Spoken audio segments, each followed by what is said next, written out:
Well, hopefully I can figure out how to put me in front of the thumbnail for this video, but I'm going to do a reaction video to Dust Runner's Automotive Journal, The Truth About 6.0 Powerstroke and Everything Wrong with It. Let's get into this. I already watched it once and I wrote down some notes, that way I can kind of hopefully speed through this. Well, my comments, I think I ramble on for a while. I'm making this now at the end because I forgot to do it at the beginning, and like I'm doing right now, I'm rambling on. But rather than watching the whole video and me chiming in and dragging it out, I basically just cut out sections, and I'll give my opinion, my comment on it, and we'll move on, and I'll give my comment at the end, what I think about it. So let's get into it. It doesn't matter how many diesel engine videos we make, there's always Ford guys in the comments swearing up and down that the 6-liter Powerstroke is actually a really good engine, and if that Ford had left it at the intended 180 horsepower, it wouldn't have all the problems that it has, and so on and so on. You guys remind me a lot of the Subaru guys who swear the EJ is a good motor, but meanwhile they're on their 3rd motor in 2 years. Anyways, I wanted to get to the bottom of this and find out if the 6-liter Powerstroke is really as bad as people claim it is.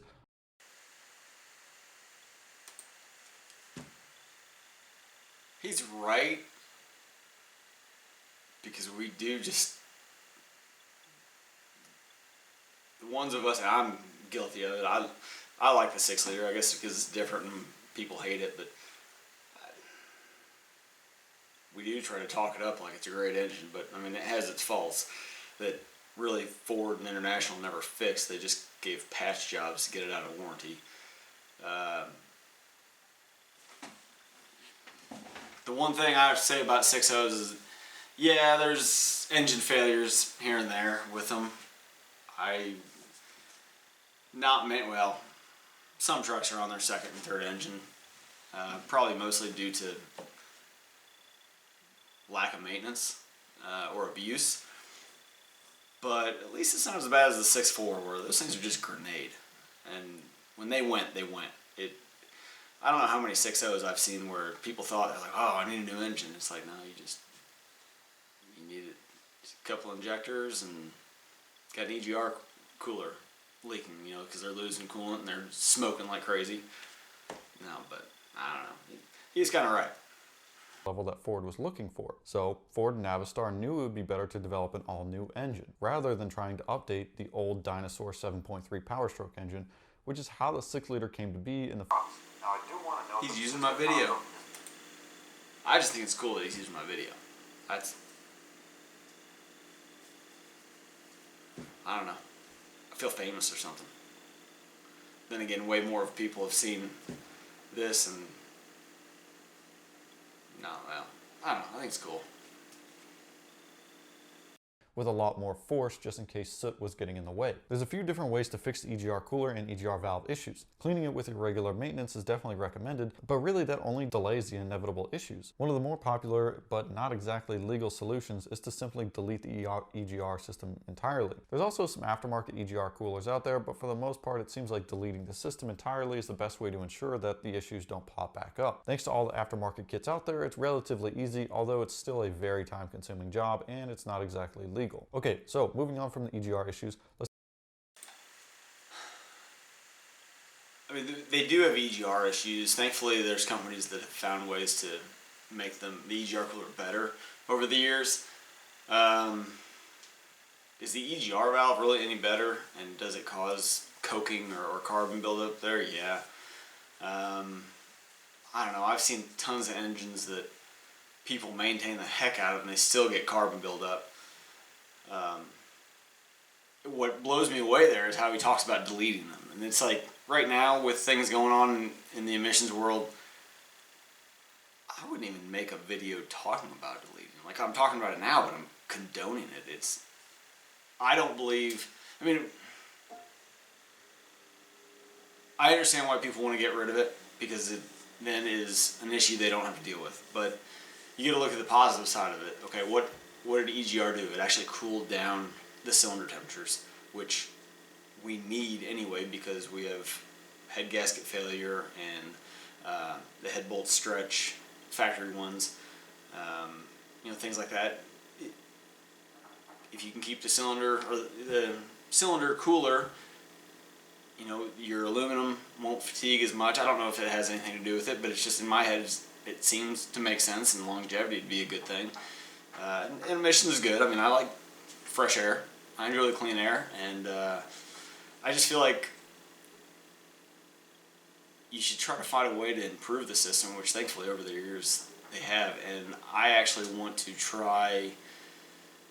So the EGR cooler has been fixed. There's enough companies that have made very strong, robust EGR coolers, and we know also when an oil cooler fails, it causes the EGR cooler to fail. And I'm wondering, I've been seeing pictures of, I know they don't use it on all of them, but on some of the models of the VT365, the International engine, they have a tall EGR valve. And I'm wondering if that motor in it is stronger than the smaller EGR valve that we're used to on our 6.0 Powerstroke. So could a person change the plug out, put the EGR valve in the intake, and then I'm sure there's probably something in the tune to adjust for the different valve. Could that be done to make that valve work, and does that valve still open or stay shut? Because I've seen valves where a little bit of carbon buildup will keep the valve just open, but then under boost it'll actually push it open. Things like that. So I don't know, I think it'd be cool to figure out, but the main thing here is I'm just surprised he's even talking about deleting, because right now it's like even if you talk about it, the EPA freaks out. So I don't know. Anyway, we'll move on. EGR issues, let's take a look at the next big problem. Just like Anakin Skywalker, the 6-liter Powerstroke does not like the sand people. More specifically, when the EGR cooler gets plugged up from sand, it causes oil temperatures to jump up, which then causes a whole host of other issues, including lack of coolant flow to the EGR cooler, as we mentioned before. If your oil cooler gets gunked up from sand and old coolant and just gunk in general, it can negatively affect your injectors, your engine bearings, your turbo, high pressure oil pump, the EGR cooler, and a whole lot more. And the only thing that really sucks on the 6-liter Powerstroke is that there's almost no way to actually diagnose or know this issue is happening until it's too late, because of the fact that there's really no way to properly monitor oil temperature unless you have an aftermarket monitor like a handheld tuner to check the oil temperatures. Okay, so he talks about here where the oil cooler can fail due to sand, and the sand was, they call it sand, but it's basically the casting material whenever they cast the blocks, from what I understand. And he was saying how you really don't know when it's going to fail, and that's not actually true. Ford, if I remember correctly, came out with a reprogram and put a code in the system for a P012F, engine coolant temperature, engine oil temperature correlation. So basically, it got outside, they saw that the engine coolant and oil temp got outside of a predefined range that they felt was acceptable. Let's go over some diagnostics here. So basically, if this code sets, look at something. I can't remember if it sets the check engine light though, and that's where, let me see, let me check another source. I'll probably cut part of this out, that way you guys don't have to suffer through this. I don't agree with what he said. He says that there's basically no diagnostic. You won't know that it's happening until it's too late and basically the oil cooler fails and all hell breaks loose. No, Ford, if I remember correctly, the P012F was a part of a recall or an update, and it then was there and would set a check engine light when it saw too high of oil temperature. And let's see, 2003, let's double check here. Yeah, in 03 I don't see it. It was 04, 05, somewhere in there they came out with and actually put that diagnostic code in the system to where it would set.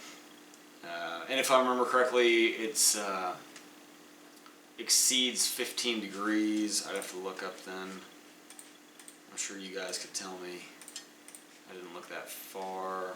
Here it's saying 10 degrees, but if I remember correctly, for it to actually set the light, I thought it was 15. It's saying to do a cold soak to make sure your sensors are reading properly, which people never seem to do. You definitely want to go with the obvious first, but okay, let's move on to something else. That's really all I wanted to go over. So, On top of the possibility of the oil cooler becoming clogged, they're also known to crack, which then allows coolant and oil to mix, which yet again causes even more issues and is easy to diagnose improperly. The preventative fix for this is to add a coolant filter, which basically filters out the sand and gunk before it reaches anything and causes damage. And then you can replace the filter occasionally with your regular maintenance. But unfortunately, the oiling issues don't stop there. so he says the coolant filter is the only real way to keep it out. And I'd agree with it, but something I always recommend to everybody, and I personally haven't done it myself on an engine. I want to. That's my goal here soon. Actually, I'm wanting to get my King Ranch going. I thought I had a wreck truck source, but they keep dragging their feet. I'm looking at another engine. I just want to get a used engine in there to give me time to build my engine that you guys have seen a bunch of parts for.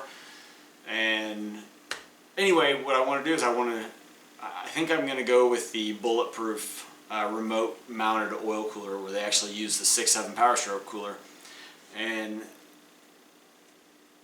that way if I need to change the oil cooler, it's what, a 30-minute job at that point, and it's not 8 or more hours, and disassemble part of the engine.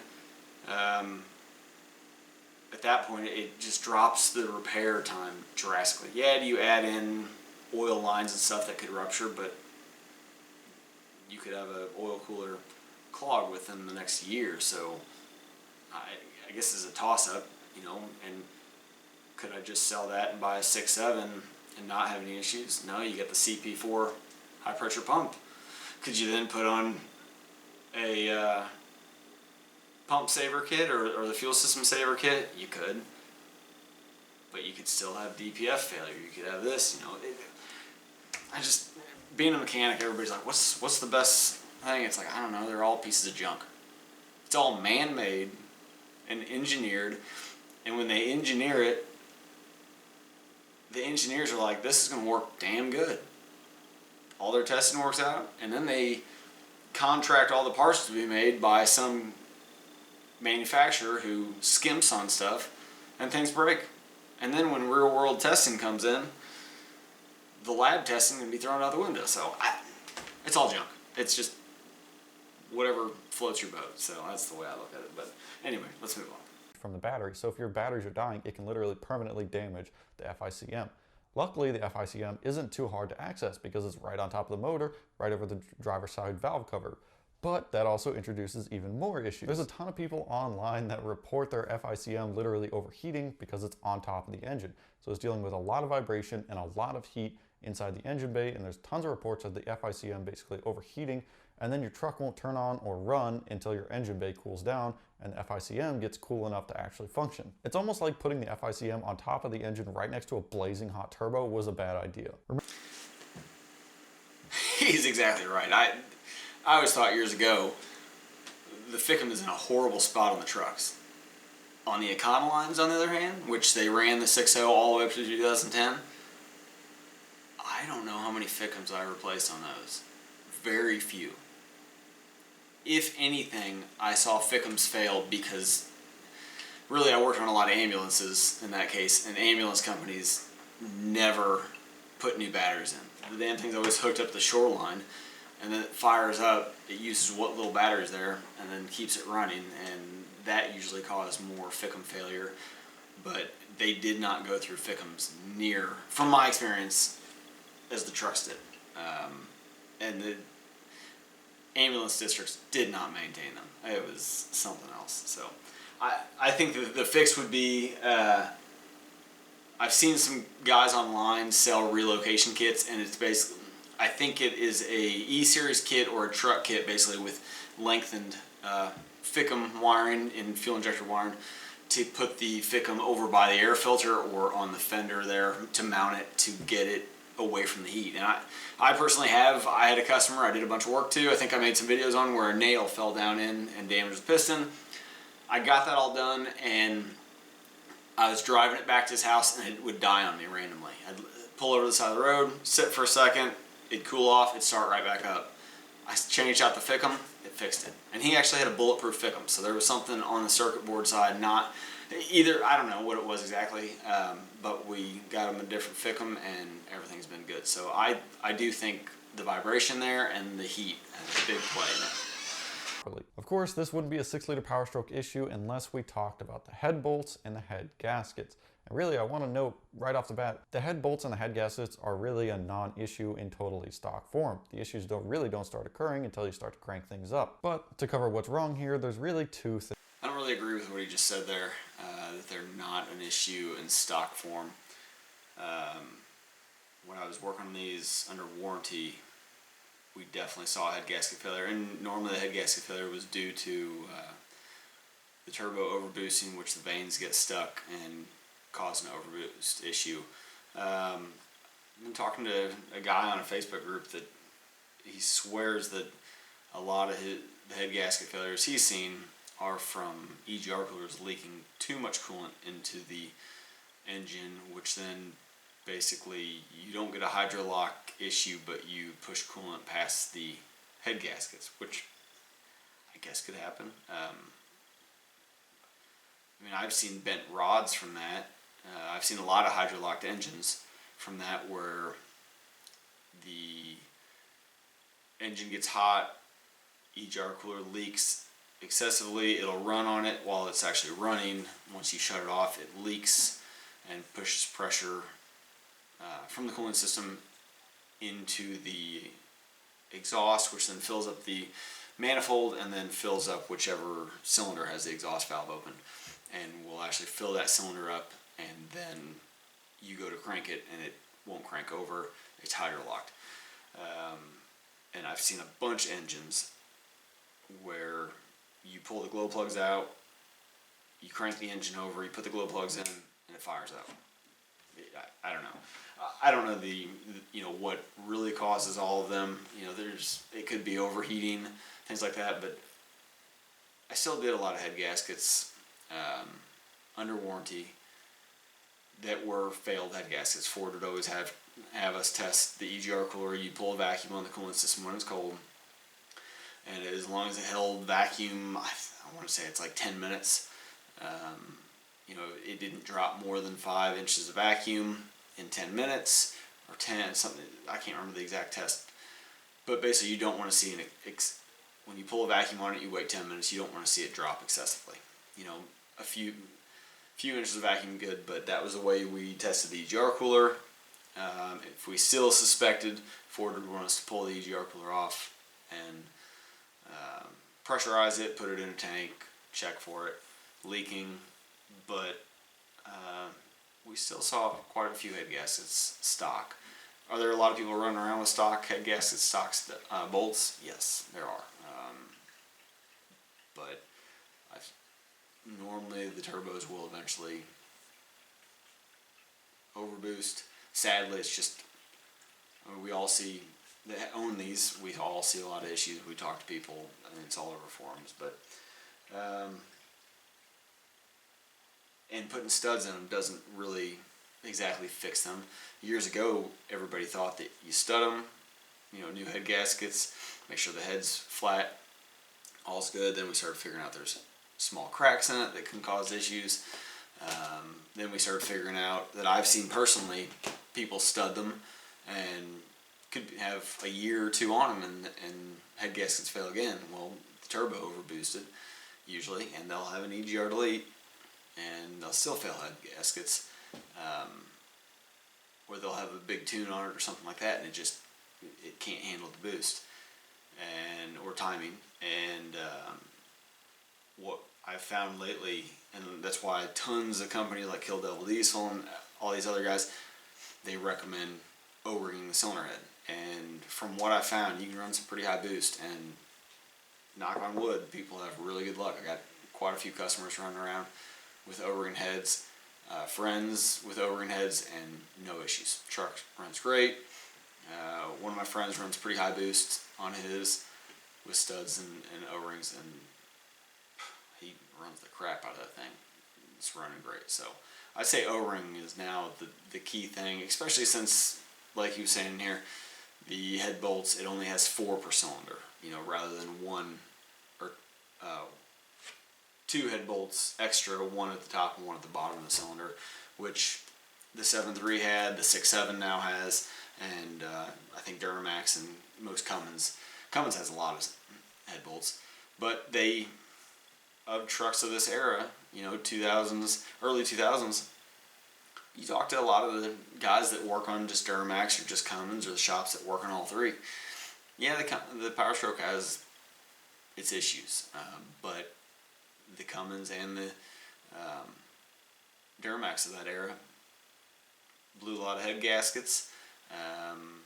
They had a lot of emissions problems too. So it's just, I think the 6.0 was a big problem just because there was more sold. I mean, there were millions of those trucks sold, and I remember they were sold at, you could buy one of those things for like, what was it, upper 30s, low 40s. You could get in one of those trucks. I remember people were buying F-150s, trading in their F-150s, and the diesels were so cheap. They'd buy diesels, but they'd never own one. They didn't know how to maintain it, and that was a lot of the issue too. But let's go on with the video. And things wrong. First one is that these are torque to yield head bolts, which means that once they go past their yield point, so if they go under too much load and they have too much stretch, they no longer have the same peak clamping force, which means that your head can lift off the block in high boost applications. The other issue is the fact that they decrease the amount of head bolts from 6 head bolts on the 7.3 down to 4 head bolts on the 6 liter. And what's even weirder is that other engines, such as the Duramax and the Cummins from the same time period, also use 6 head bolts per cylinder. So they just randomly went down to 4 when everyone else, including Ford, on the older engine was using 6 bolts per cylinder. As to why exactly they thought 4 bolts per cylinder would be enough, I'm not entirely sure. So we're talking about bolts that lose their maximum clamping force when they're stretched too hard, and only 4 of them per cylinder. What happens is under heavy load and boost pressure, the heads can lift off the block and blow a head gasket. With the head lifting, combustion basically leaks into the coolant system, and as a result, the cooling system quickly becomes pressurized, and that causes more issues. To be fair though, the International motor, the VT365, with its lower power rating, doesn't suffer from the head bolt stretching or head gasket failure really at all. And in totally stock form, like I mentioned, the 6 liter Powerstroke very rarely ever sees this issue. It really doesn't become much of an issue at all until you start to turn the power up on the 6 liter. Luckily, this is a well-known issue, and it's not a complicated thing to solve. Simply swap out the torque to yield head bolts with aftermarket head studs. Not only will this get rid of the stretching issues, but aftermarket head studs will also provide significantly more clamping force, which means you can crank the power way up without the heads lifting off the block. The last few things I want to mention on the heads is that they're prone to cracking inside the injector bores of the heads. The cracks might be really tiny, but they can cause some really big issues.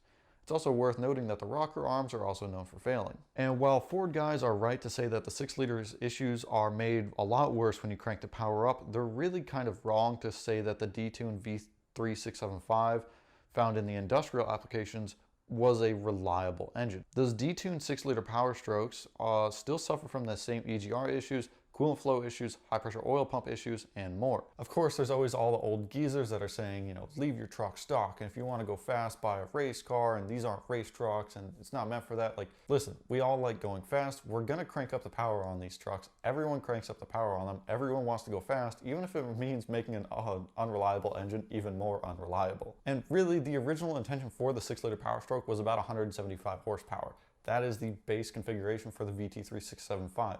That's really what it was designed for. But Ford needed more power than that. They needed that much higher power figure in order to compete with Ford and Dodge, which is where a lot of these issues stem from. At the end of the day, the VT3675 is an industrial engine that Ford literally just cranked up the power on and then plopped in their F-Series trucks as the 6 liter Powerstroke. Now, it is worth noting that, yes, the 6 liter Powerstroke is cranked up, and that does cause some of the issues, but the VT3675 still has some of the issues. A lot of those oiling issues still exist. The O-ring issues still exist. The EGR cooler, the high pressure oil pump, the low pressure oil pump, all those issues still exist on the VT3675.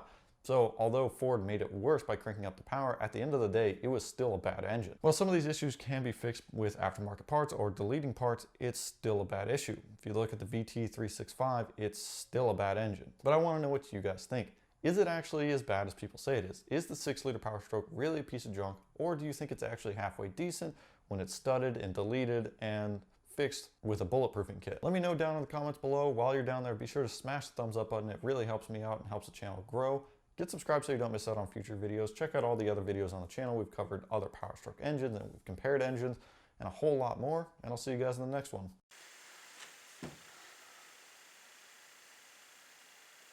He did a good job in this video. Had a lot of good information. I mean, there's little things here and there that I don't agree with. Like I made comments on. I think that it's just, he doesn't, you know, he got a lot of information online, watched a lot of stuff. He did his research, but, you know, ones of us that have been working on these things for a long time and actually have to diagnose them and spend time and you constantly repair things. I think the biggest things that you could do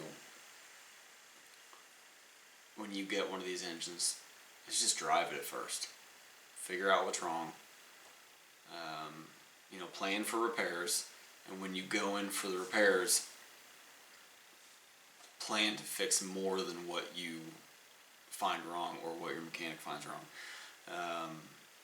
If you then have head gasket failure,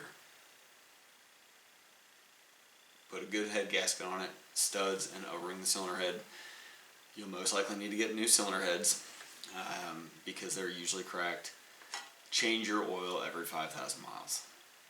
The only reason you should go longer is if you're actually getting your oil tested and they're telling you that you can run longer. Why take the chance?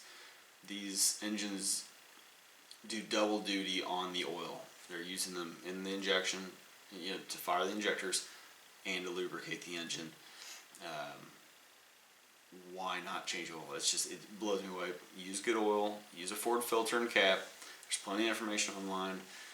Coolant, you don't have to have a coolant filter, but you know, change the coolant out every year or two. Drain it out of the radiator, pour in new coolant because coolant breaks down. Diesels are known for that. The 100,000 mile coolant in a diesel is just, it doesn't make sense to me. I mean, Ford figured that out, and then now the 6.7 does coolant system tests. What else? Clean fuel. Do the blue spring. You could easily do, you know, a set of gauges or at least a program of some kind that you can monitor temperatures and stuff like that is definitely a good idea. But